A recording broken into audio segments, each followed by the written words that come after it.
cumprimentos, amados irmãos, com a paz do Senhor. Glória a Deus. Você está feliz? Nessa noite nós temos motivo de muita alegria para celebrarmos o nosso Deus. Convido você a abrir a sua Bíblia comigo em Salmo de número 126. Aleluia.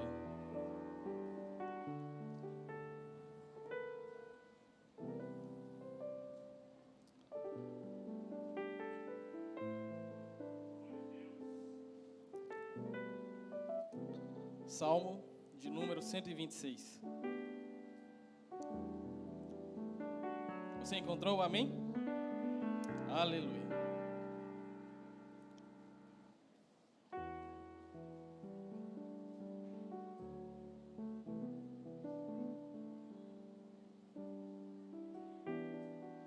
Diz assim a palavra do Senhor. Quando o Senhor trouxe os cativos de volta a Sião, estávamos como os que sonham. A nossa boca se encheu de riso e a nossa língua de cânticos de alegria. Então se dizia entre as nações: grandes coisas fez o Senhor por eles. Grandes coisas fez o Senhor por nós. E por isso estamos cheios de alegria. Restaura a nossa sorte, ó Senhor, como as correntes do Neguebe. Os que semeiam com lágrimas colherão com cânticos de alegria. Aquele que leva a preciosa semente, andando e chorando, voltará com cânticos de alegria, trazendo consigo os seus feixes. Vamos ler mais uma vez? Leia com bastante atenção. Quando o Senhor trouxe os cativos de volta a Sião, estávamos como os que sonham. A nossa boca se encheu de riso e a nossa língua de cânticos de alegria. Então se dizia entre as nações: grandes coisas fez o Senhor por eles. Grandes coisas fez o Senhor por nós, e por isso estamos cheios de alegria. Restaura a nossa sorte, ó Senhor, como as correntes do Neguebe. Os que semeiam com lágrimas colherão com cânticos de alegria. Aquele que leva a preciosa semente, andando e chorando, voltará com cânticos de alegria, trazendo consigo seus feixes. Feche seus olhos, vamos orar. Deus, nós estamos nesta noite diante da Tua palavra. Estamos diante da Tua presença, Senhor. Fale aos nossos corações, fale à nossa alma, Pai. Vem com voz poderosa, audível, inconfundível, e fala conosco. Nós só queremos ouvir a Tua voz. Fala aos corações. Fala conosco, Jesus. E nós Te daremos todo o louvor. Te daremos toda a honra e toda a glória. Amém. Podemos assentar.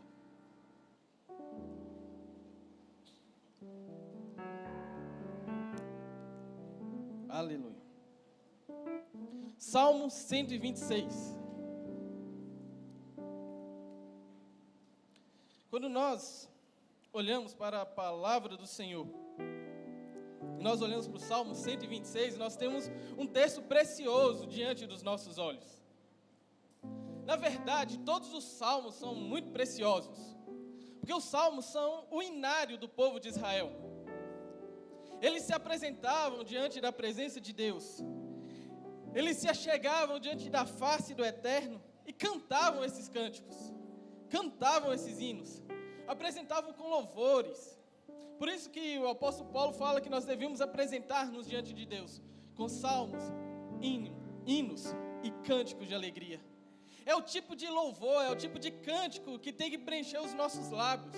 Todas as vezes que nós nos achegamos diante da presença de Deus, nós devemos nos achegar a Ele celebrando, exaltando, dizendo quem Ele é, as maravilhas que Ele faz e a forma como nós o louvamos. Podem estar inspiradas nos salmos. Eu já vi poucas pessoas pregarem tão bem acerca deste texto. Um é Vitor Hugo e o outro é Marlon. Para mim são os melhores que trazem exposição acerca desse texto.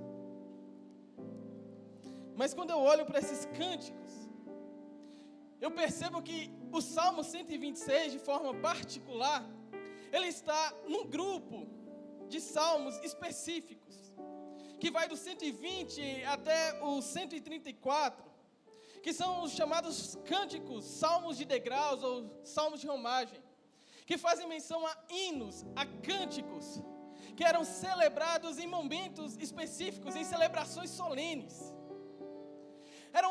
Eles retratam verdades tão maravilhosas, que davam-se ênfase a esses salmos quando se reuniam em grandes aglomerações, em grandes celebrações, como a que nós estamos aqui nesta noite.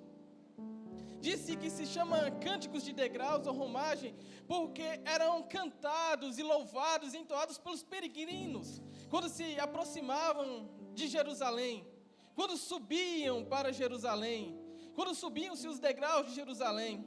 Outros falam que eram porque quando se subia os degraus do templo, subiam-se esses degraus e cantavam esses hinos ao Senhor, e celebravam-se com esses cânticos ao Deus Todo-Poderoso. E quando nós lemos a partir do versículo 1, nós lemos que quando o Senhor trouxe os cativos de volta a Sião, estávamos como os que sonham. Esse salmo, ele fala de algo tão maravilhoso, algo tão lindo, o agir de Deus em meio ao seu povo, a forma poderosa como Deus Todo-Poderoso atuou de forma sobrenatural, de forma inexplicável, que eles ficaram como que atônitos, sem entender o que Deus estava fazendo. Há pelo menos duas divisões neste Salmo 126. A primeira que vai do versículo 1 até o versículo 3, e o restante do Salmo, do 4º, 5º e 6º. O versículo de 1 a 3, a nação de Israel, o salmista, e nós não sabemos quem de fato escreveu esse Salmo, não foi Davi, não foi Moisés nem Salomão. Alguns acreditam que foi Esdras, mas nós não temos evidência suficiente para testar que foi ele. Fato é que esse salmista, esse profeta do Senhor, quando escreve esse salmo, ele olha primeiro para o passado, e ao olhar para o passado ele fala: Deus fez grandes coisas por nós. E na sua segunda metade ele olha para o futuro e pede a Deus que da mesma forma como ele operou no passado, ele continue operando no futuro. Nós estamos caminhando debaixo de uma série, a fé vitoriosa. Essa fé vitoriosa que nos conduz em Cristo Jesus de forma triunfante, que nos faz andar não por aquilo que vemos, mas por aquilo que cremos. Essa é a nossa fé vitoriosa. E nós entendemos que essa fé vitoriosa renova os nossos sonhos. Mas para nós entendermos um pouco melhor o que o salmista estava celebrando, qual era o motivo de tanto gozo, de tanta alegria do salmista em cantar, em celebrar ao Senhor, nós temos que olhar um pouco para a história de Israel. Nós temos que entender quais são os eventos históricos que estão por trás do Salmo 126. Nós sabemos que Deus escolheu entre todas as nações na terra um povo para ser o seu povo, para ser a nação santa, para ser o povo de propriedade particular, para que por intermédio desse povo todas as nações da terra o reconhecessem como Senhor, como soberano, como aquele que está no controle de todas as coisas. Deus nos fala, por intermédio das Escrituras Sagradas, que Ele, em Abraão, iria constituir uma grande nação. Que por intermédio de Abraão, Ele falou: sai da tua terra, da tua parentela e vai para um lugar que eu vou te mostrar. E vai, confia em mim e simplesmente obedece. A palavra do Senhor fala que do seu descendente, Ele iria erigir, levantar uma grande nação. Mas antes era necessário que eles fossem para o Egito, e nós conhecemos a história quando José é encaminhado por lá, vendido pelos seus irmãos, e ali ele cresce, prospera, e o povo se multiplica, a tal ponto de que eles estavam inundando as terras egípcias com a sua descendência. E a palavra do Senhor nos registra que um faraó se levanta, que não conhecia José e a história do Deus de José, e começa a escravizar esse povo. começa a levantar-se com mão forte e colocar esse povo debaixo de um juízo, até que Deus ouve a oração do povo, ouve a intercessão do povo e manda um libertador. E manda Moisés resgatar esse povo, tirar esse povo com mão forte debaixo das garras de Faraó. Esse povo sai do Egito, debaixo de muitos milagres, debaixo de muitas maravilhas, as pragas, o mar vermelho se abrindo ao meio e eles passando a pés enxutos. Até que depois de 40 anos peregrinando pelo deserto, eles chegam na terra que Deus prometeu aos seus pais, que prometeu a Abraão, que prometeu a Isaac e Jacó, que os daria, Canaã. Por intermédio de Josué, eles entram, conquistam a terra, conquistam os povos, conquistam as nações que lá estão estabelecidas, e estão no centro da vontade de Deus, debaixo daquilo que Deus prometeu, que Deus informou que os levaria e os conduziria até lá. A palavra fala que Josué falece, morre. Sucede uma geração que anda nos mesmos caminhos de Josué, anda em obediência ao Senhor, anda debaixo dos estatutos, dos preceitos de Deus. Mas essa geração também morre. O livro de Juízes, capítulo 2, vai nos dizer que a terceira geração foi uma geração que, ao contrário das anteriores, ao contrário de Josué, ao contrário dos filhos de Josué, foi uma geração que se desviou do caminho do Senhor. Foi uma geração que começou a se prostituir com Baal, com Astarote, com os outros deuses, começaram a se envolver em idolatria, fizeram com que o seu coração endurecido se afastasse dia após dia da presença do Senhor. Deus então manda juízes para alertar o povo, para fazer com que o povo caminhasse em obediência, debaixo daquilo que Deus estabeleceu. É interessante que isso não resolveu. O povo começa a olhar para as nações pagãs, para as outras nações vizinhas, e começa a falar: nós queremos ser iguais a eles, nós queremos ter o que eles têm, nós queremos um rei que nos governe igual às outras nações, rejeitando o governo de Deus, rejeitando o senhorio de Deus sobre eles. E Deus atende à vontade do povo, estabelece reis. Vemos Davi, Saul, Davi, depois Salomão. Mas quando chega no reinado de Salomão e Salomão transfere o trono para o seu filho Roboão, nós lemos nas escrituras sagradas que a nação se divide. Nós temos de um lado o reino do norte, Israel, cuja capital é Samaria, e nós temos o reino do sul, Judá e Benjamim, e mais a tribo de Levi.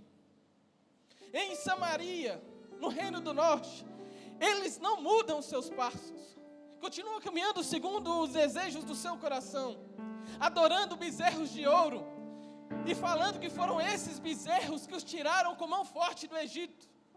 E Deus enviando vez após vez profetas, reis com coração bom, para tentar fazer com que o povo endireitasse os seus caminhos, endireitasse os seus passos, andassem em obediência, mas não resolveu. Até que Deus decide exercer juízo sobre a nação de Israel. Primeiro vai o reino do norte, eles são levados cativos pela Síria e se dissipam. O reino do sul, não obstante ver o que aconteceu com o reino do norte, não muda os seus passos, não muda os seus caminhos. Deus levanta profetas, Jeremias, para falar que se eles não se arrependessem, se eles não endireitassem os seus passos, se eles não caminhassem debaixo da vontade do Senhor, Deus iria levantar uma outra nação. Iria levantar a Babilônia, por intermédio de Nabucodonosor, iriam levar todos cativos.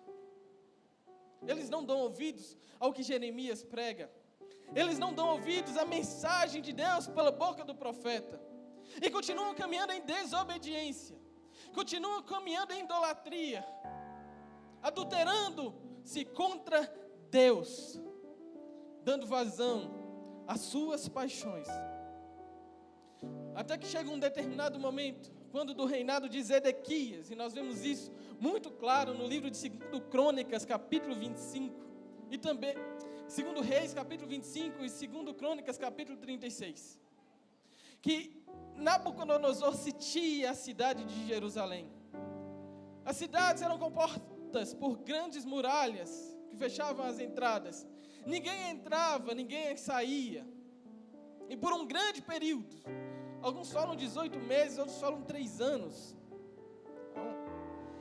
Fato é que ninguém entrava, ninguém saía, e eles ali lutando pela resistência, porque se uniram ao Deus do Egito, ao rei do Egito, para se levantar contra Nabucodonosor, e o profeta havia dito que não era para fazer aliança, e eles caminhando em desobediência, e Deus fala: chega, a medida da iniquidade da nação chegou às minhas narinas, e para que eles não pervertam a terra, eu vou mandar juízo, eu vou levá-los para o cativeiro. Jeremias chega a dizer que a situação era tão desoladora, a fome era tamanha que as crianças morriam, e as suas mães pegavam essas crianças, cozinhavam e depois comiam a carne, tamanha era a fome. Eles eram acometidos pela fome e pela peste, até que chegou um determinado momento e eles não conseguiam mais resistir, eles não conseguiam mais enfrentar o Império Babilônico e toda a sua força, que já havia conquistado todas as nações ao redor. Eles sucumbem. Nabucodonosor com seu poderoso exército. A palavra chega a dizer que era um exército tão poderoso, por onde eles passavam, nada nascia. Tamanha violência daquele exército. A nação é levada cativa. Pobres, ricos, todos são levados cativos. A nação é destruída, os prédios são destruídos, as casas são queimadas, o templo é saqueado, todos os utensílios que eram utilizados para adoração a Deus são levados por Nabucodonosor para o seu templo e oferecidos aos deuses pagãos. A nação é destruída. A nação é destruída. Eles estão lá durante 70 anos. Alguns profetas profetizavam, falsos profetas, diga-se por sinal: vocês estão no cativeiro, mas Deus vai ser rápido em tirar vocês daí. Jeremias profetiza dizendo: não, podem construir casas, podem estabelecer suas vidas, porque vocês não vão sair daí menos do que 70 anos. A nação estava lá. E o texto que nós lemos no Salmo 126 diz que quando o Senhor trouxe os cativos de volta a Sião, estávamos como os que sonham. A nação estava já há 70 anos longe de casa, 70 anos sem poder subir ao templo, entrar no templo e prestar culto a Deus e celebrar ao Senhor e apresentar as suas ofertas de sacrifício lá. O Salmo 137 vai dizer que eles não tinham nenhum ânimo de cantar, nem de celebrar o Senhor. O Salmo fala: junto aos rios da Babilônia, nos assentamos e choramos, lembrando-nos de Sião. Nos salgueiros que há no meio dela, penduramos as nossas harpas, pois naqueles que nos levaram cativos, nos pediam canções, e os que nos atormentavam, que nos alegrássemos, dizendo: cantai-nos um dos cânticos de Sião. Como, porém, entoaremos o cântico do Senhor em terra estranha? Se eu me esquecer de ti, ó Jerusalém, que a minha mão direita perca a destreza. Eles não tinham ânimo para celebrar a Deus. Eles estavam vivendo em sofrimento, em desolação. Estavam em terra estranha, cativos, escravos. Todos os dias eles se levantavam para trabalhar debaixo do jugo de Nabucodonosor. Imagino ele à beira dos rios, aqueles que os escravizavam, falando assim: cantem um dos seus cânticos, cante um dos seus salmos. Eles falando: não tem como cantar. É impossível entoar esses cânticos da boca para fora. Esses cânticos provêm do coração e são de louvor e exaltação a Deus. Mas a palavra do Senhor se cumpre por intermédio daquilo que profetizou Jeremias, daquilo que profetizou Ezequiel, daquilo que profetizou Isaías, que passados 70 anos o Senhor se lembraria deles. E isso aconteceu. O livro de Esdras, capítulo 1, versículo 1 a 3, vai nos dizer que de repente, quando a nação menos esperava, Deus levanta um homem que não era da nação de Israel. Era um homem que não conhecia a Deus. Era um homem que não sabia nem quem era o Senhor. Seu nome, Ciro. o rei da Pérsia, do Império Medo-Persa. E Deus fala com esse homem que assim como ele, o Senhor, tinha dado a ele todas aquelas nações, que assim como ele o havia feito conquistar todos aqueles povos, ele, Ciro, deveria construir um templo para a adoração ao Deus de Israel. E que quem deveria construir esse templo era o povo que havia sido levado cativo para a Babilônia. Deus perdoa o povo. E Ciro, inspirado pelo Senhor, movido pelo Senhor, Isaías chega a dizer que Deus escolheu a Ciro como pastor para libertar Jacó, o meu amado, a nação de Israel, o povo judeu. Deus o chama de ungido. Deus, quando quer, pode usar até o ímpio para abençoar o seu povo. E ele escreve o seguinte decreto que está registrado em Esdras, como também no livro de 2 Crônicas. No primeiro ano de Ciro, rei da Pérsia, para que se cumprisse a palavra do Senhor, falada por intermédio de Jeremias, despertou o Senhor o espírito de Ciro, rei da Pérsia, o qual proclamou por todo o seu reino, como também por escrito, dizendo: assim diz Ciro, rei da Pérsia, o Senhor Deus dos céus me deu todos os reinos da terra e me encarregou de lhe edificar uma casa em Jerusalém de Judá. Quem há entre vós de todo o seu povo, que o seu Deus seja com ele, e vá a Jerusalém de Judá, e edifique a casa do Senhor, Deus de Israel, o Deus que habita em Jerusalém. Eles dormiram escravos, cativos, e acordaram livres, libertos. Por isso que eles estavam atônitos, por isso que eles não acreditavam, por isso que eles falavam assim: nós estamos como quem sonha. Provavelmente um estava virando para falar assim: me belisca, eu estou dormindo, é bom demais para ser verdade. Mas era verdade. Deus se lembrou do seu povo. Provavelmente, quando eles estavam lá na Babilônia, vivendo as suas vidas, e eles falavam que não podemos nos esquecer de Jerusalém. Talvez eles se lembravam das promessas, das profecias de Jeremias, que daqui 70 anos o Senhor vai se lembrar de nós. E o tempo ia passando, daqui 10, daqui 5. Chegou o tempo, a qualquer momento o Senhor pode mudar o nosso cativeiro. E quando o Senhor trouxe os cativos de volta a Sião, estávamos como os que sonham.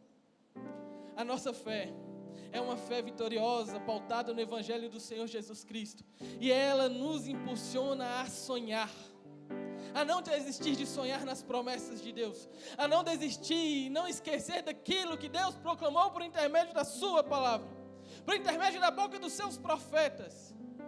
O que Deus nos prometeu. Qual é a palavra de Deus para nós? Ele não é homem para que minta, nem filho do homem para que se arrependa, mas ele vela pela sua palavra. Deus nos tem liberado uma palavra, e nós devemos crer, e nós devemos colocar o nosso coração nela, e nós devemos depositar a nossa confiança no Senhor. Mas aqueles que renovam sua fé, aqueles que renovam seus sonhos, eles fazem 5 coisas que o Salmo descreve que eles fizeram. A parte A do versículo 2 diz: a nossa boca se encheu de riso, e a nossa língua de cânticos de alegria. Aqueles que celebram o milagre, aqueles que vivenciam o milagre, aqueles que participam do milagre do Senhor, eles celebram a Deus. Os seus lábios enchem-se de gozo, de alegria. O que tem ocupado os nossos lábios? O que tem ocupado o nosso coração? A palavra do Senhor fala que a nossa boca fala aquilo que está cheio no nosso coração. Eu não sei se tinham alguns entre o povo que estavam murmurando, se havia alguns que estavam blasfemando, se alguns estavam reclamando: Deus nos esqueceu. Mas a palavra do Senhor nos fala que quando Deus veio com mão forte, intervindo na história, eles encheram seus lábios de alegria. Deus é o Deus que está no controle da história. É por Ele que existimos e que nos movemos. Deus ainda continua no controle da nossa história. Deus ainda continua no controle da sua vida. É Ele quem governa todas as coisas. Era Ele que estava governando a nação de Israel, que estava no cativeiro, mas debaixo do controle de Deus. Deus nos enviou para lá com o propósito de mudar o caráter, mudar o coração, tratá-los para que eles pudessem testificar que eles são o povo de Deus estabelecido aqui nesta terra. O Salmo 68, versículo 3, vai nos dizer que nós devemos louvar o Senhor. Diz assim: alegrem-se, porém, os justos, regozijem-se na presença de Deus, folguem de alegria.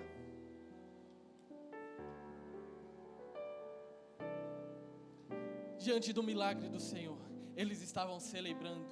Diante das conquistas, eles estavam adorando a Deus. Qual foi a última vez que você adorou a Deus? Qual foi a última vez que você entoou louvores ao Senhor? Senhor, eu te louvo porque o Senhor fez isso na minha vida. Eu te celebro porque o Senhor operou grandiosamente. Eu vejo o agir poderoso do Senhor nas pequenas coisas. Celebre todas as conquistas.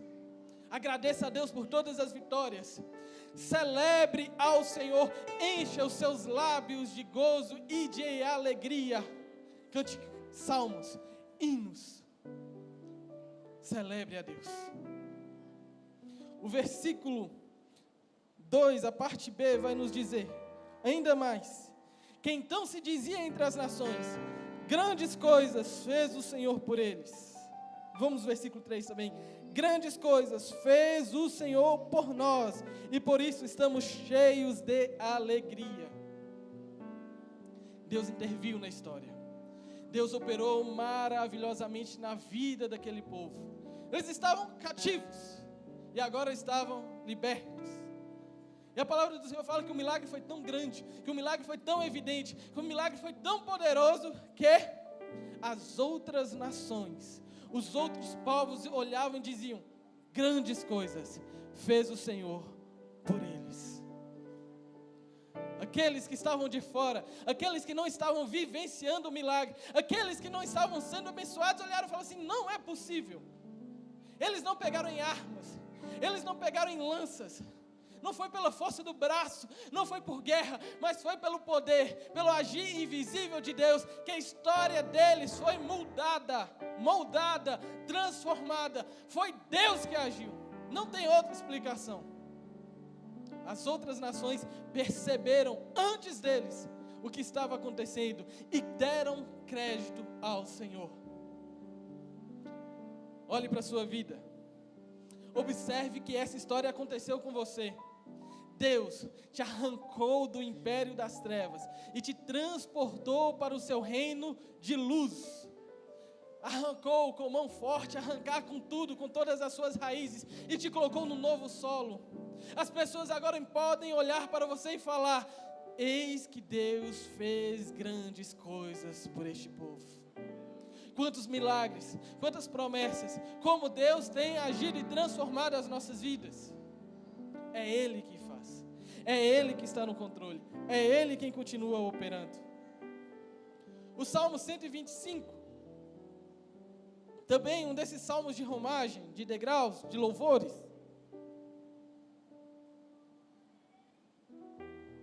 Vai dizer: os que confiam no Senhor são como um monte de Sião que não se abalam, mas permanece para sempre. Sabe o que é isso?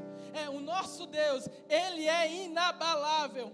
O nosso Deus é firme, o nosso Deus não muda. Ele é o mesmo ontem, hoje e será eternamente. Nós confiamos em um Deus inabalável, nós confiamos em um Deus imutável. Você tem motivos para celebrar a Deus. Você tem motivos para adorar a Deus. Você tem motivos para cantar louvores ao Senhor. Você tem motivos para evidenciar o testemunho público daquilo que Deus tem feito. Paulo vai escrever Coríntios dizendo que nós somos cartas vivas, que nós somos o bom perfume de Cristo. As pessoas te olham, te observam, aguardando ansiosamente a manifestação de Deus na sua vida. A nação de Israel estava testemunhando, estava engrandecendo a Deus pelos grandes milagres que Ele havia feito. Mas é interessante que o Salmo 126 parece que ele muda. A partir do versículo 4, o salmista não mais olha para trás e diz: grandes coisas fez o Senhor por nós, por isso nós estamos alegres. Mas agora ele vira e fala assim: Senhor, restaura a nossa sorte. Em outras palavras, ele estava falando: Senhor, conclui a obra que o Senhor começou. Senhor, da mesma forma como o Senhor fez no passado, faz de novo agora, mais uma vez. Senhor, Tu podes fazer. Quando a nação de Israel foi liberta por Ciro, não foram todos os cativos que vieram da Babilônia e voltaram para Jerusalém, não. Muitos já haviam estabelecido casas, muitos eram prósperos, sim. Daniel, Sadraque, Misaque, Abednego. Eles eram os homens de elite. Muitos haviam construído a sua vida. Não foram 7 meses, foram 70 anos. Deus havia libertado o povo, mas muitos olhavam e falavam assim: voltar para Jerusalém? Não, não vou voltar. Eu não sei o que me espera lá. Eu não sei o que me aguarda.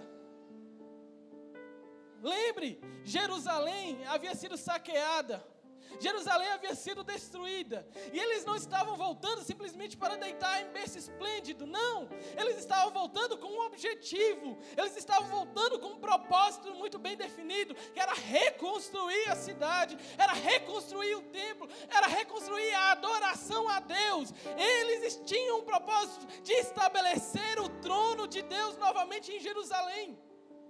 Eles tinham que voltar para trabalhar, para colocar a mão na massa. Já existiam outros povos ocupando os lugares, ocupando as cidades. Eles tinham que lutar, eles tinham que conquistar novamente.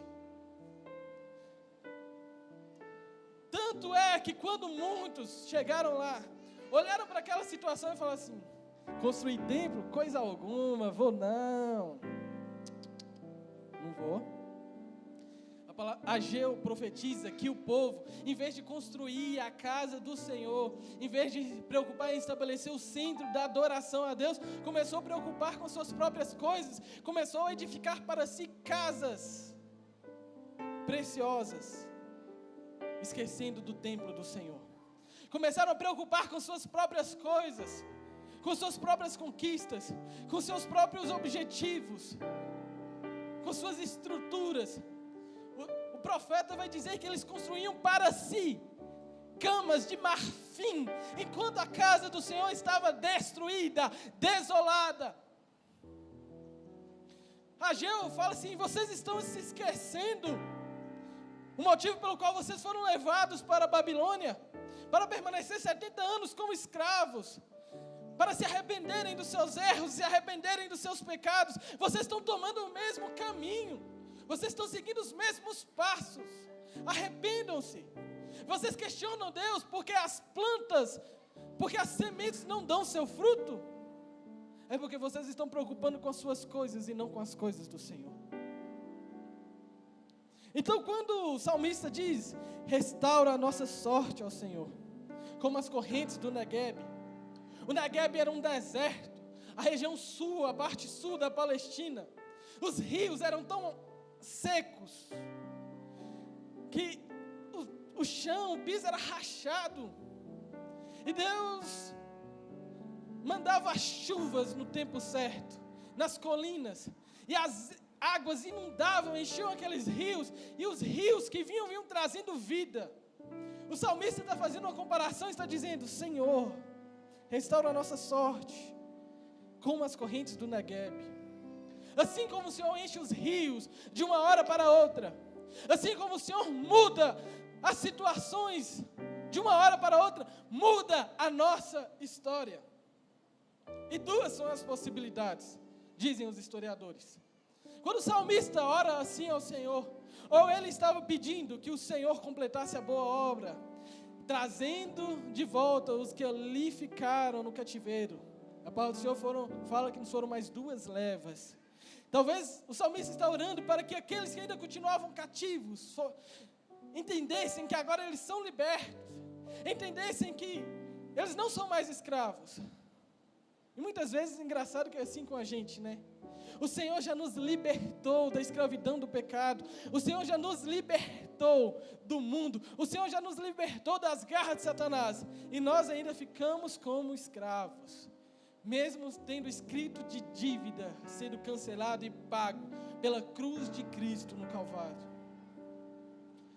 Nós não precisamos mais permanecer escravos. A nação não precisava permanecer mais escravo agora de Ciro, né? Nem mais é da Babilônia, dos persas, porque eles já eram livres, mas eles insistiam em permanecer nessa condição. Então, quando o salmista escreve aqui, provavelmente ele está falando desses, que estavam lá, escravos, que não aceitavam a libertação, que estavam preocupados com a jornada, com o que teriam que enfrentar, com as acusações que teriam que enfrentar, com as lutas que teria que ter. Continuavam como escravos.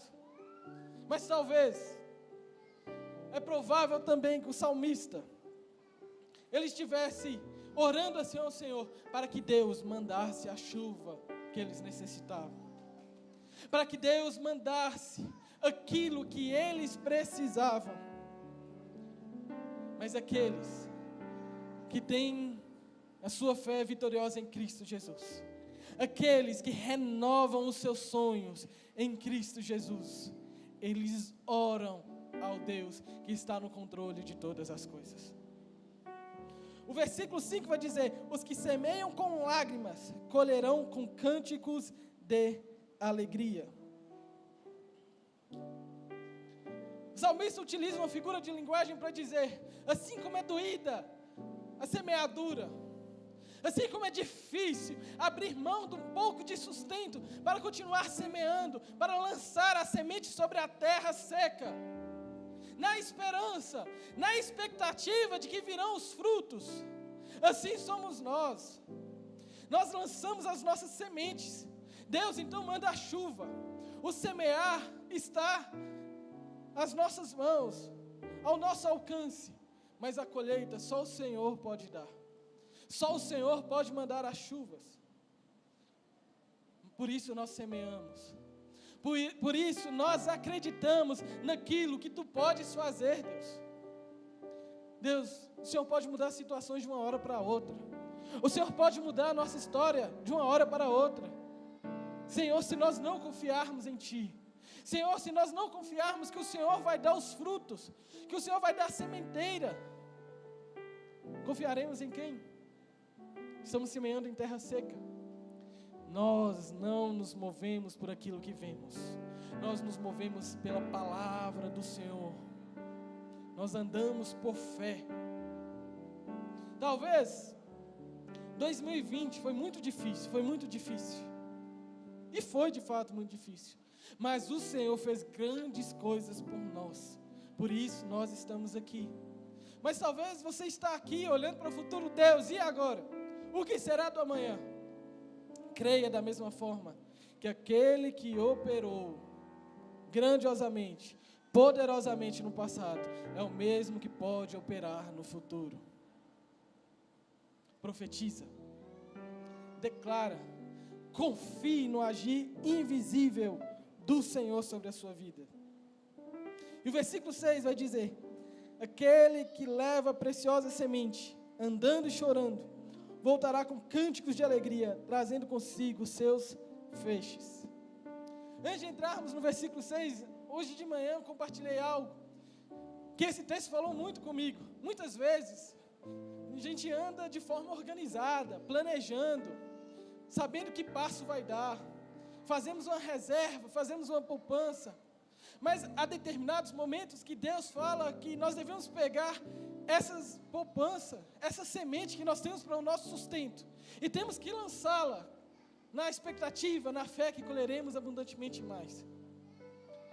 Lembro que no ano passado, quando as bolsas de valores pelo mundo inteiro despencaram, eu olhei para aquela situação e falei, Deus, está aí uma ótima oportunidade. Os valores das ações estavam lá embaixo, empresas sólidas, valendo pouco. Eu falei, é a hora de investir. Aí eu fui lá e investi, na Magazine Luiza. R$32 a ação. Estava 60, 32, investi. 32 caiu para 25. Tive um prejuízo de R$7.000. Eu falei, misericórdia. Sara ajoelhou, começou a orar. Deus, eu nunca mais vou mexer com isso. A ação subiu um pouquinho, nós pegamos, vendemos, absorvemos pequeno lucro. Falamos, não, é muito arriscado mexer com essas coisas. A ação que estava R$30 foi para 100, irmãos. Eu falei, Jesus, o Senhor me deu a direção, o Senhor me mostrou o que fazer. Eu não tive fé de confiar no Senhor. Eu falei, não, é minha reserva, vou precisar desse valor. Não estou falando que você tem que pegar suas reservas e semear, mas se Deus te dá uma direção, faça. Confie naquele que é provedor, naquele que está no controle de todas as coisas. É Ele que está no controle. Nós não confiamos nos nossos braços, nós não confiamos na força da nossa mão, mas nós confiamos no Senhor. Renove os seus sonhos, renove a sua esperança nele. Ele continua o mesmo, Ele não mudou. Vamos ler novamente o versículo 6. Aquele que leva a preciosa semente, andando e chorando, voltará com cânticos de alegria, trazendo consigo seus feixes. Está no tempo de semeadura, está no tempo de lançar semente, está no tempo de sofrimento. Celebre, na certeza que a colheita é certa. O Senhor prometeu que colheremos os frutos do nosso trabalho e nos alegraremos e celebraremos nele. Eu não sei como você chegou aqui. Eu não sei quais são as promessas que Deus fez.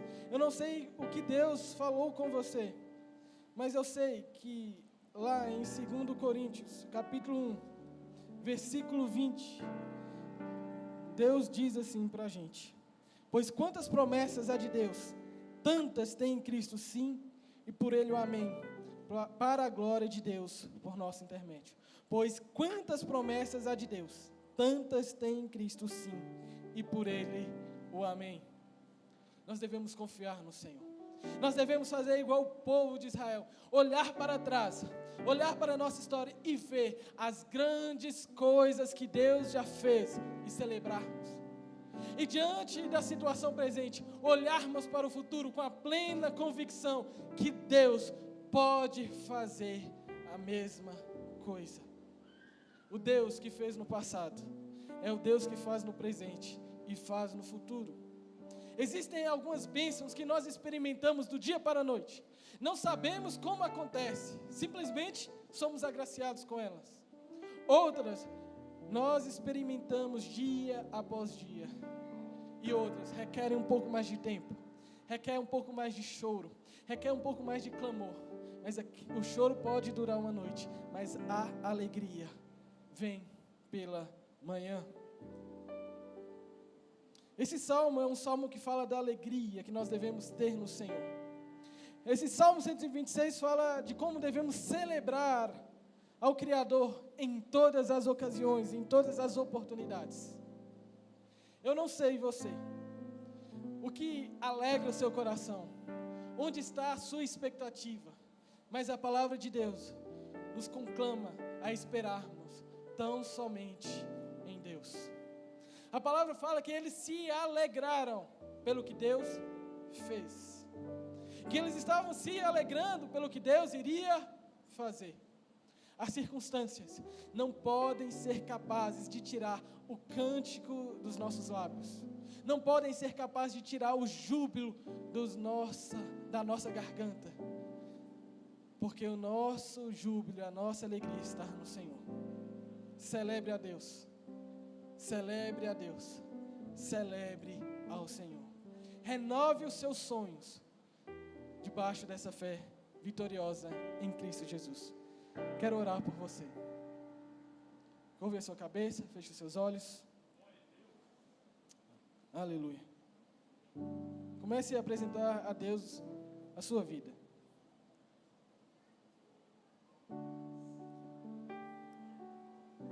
Senhor, nós estamos diante da Tua palavra, Jesus.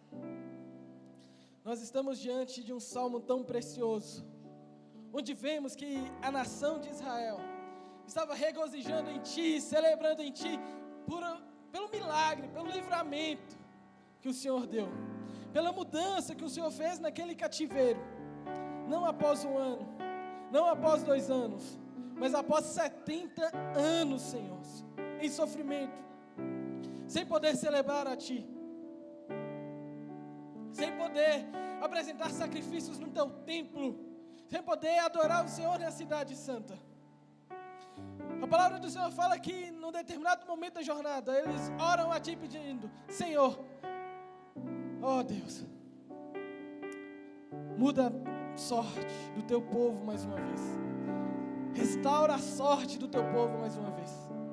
Talvez nós estamos olhando para trás, olhando para a nossa história e falando: Senhor, muito obrigado pelo milagre que o Senhor nos deu, muito obrigado pelo livramento, muito obrigado pela vida, muito obrigado pelo projeto realizado. Mas talvez nós estamos num momento da caminhada em que nós falamos: Senhor, faz de novo, Senhor, se levanta mais uma vez sobre a nossa história. Nós cremos que o Senhor pode fazer mais. Nós cremos que os planos do Senhor para as nossas vidas são maiores. Nós cremos que precisamos tão somente estar debaixo da Tua poderosa mão. Nos conduz, Senhor Deus, com sabedoria. Alegra o nosso coração. Coloca um cântico novo nos nossos lábios, Pai, pois nós confiamos em Ti.